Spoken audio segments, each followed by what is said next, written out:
Hola, buenos días. Hola, buenos días.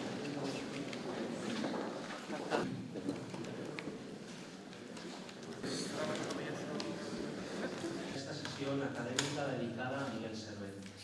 Celebramos y conmemoramos nada menos que el 5º centenario del nacimiento de Miguel Servet, de compromiso, de sacrificio, de integridad indios.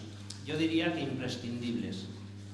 La apertura de este museo, la labor de la Fundación Miguel Servet, va a ayudar en la obra cumbre de Servet, La restitución del cristianismo, compuesta e interpretada por alumnos del Conservatorio Superior de... Y no quiero acabar este breve parlamento sin mostrar públicamente mi agradecimiento a la doctora Ana Gómez Raval por su dedicación. De todos es conocido, y se lo ponía de manifiesto las palabras anteriores, la trascendencia histórica de Miguel Servet como médico y como investigador de la circulación sanguínea, pero posee además una trascendencia ética que sobrepasa, si se quiere, aquella, y que lo transforma en un aragonés universal, como lo fueron y lo son Goya, Cajal o Costa.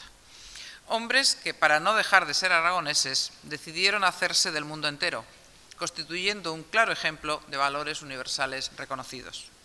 Este año, 2011, como aquí se ha recordado, se cumple el 5º centenario del nacimiento de Miguel Servet en Villanueva de Sigena.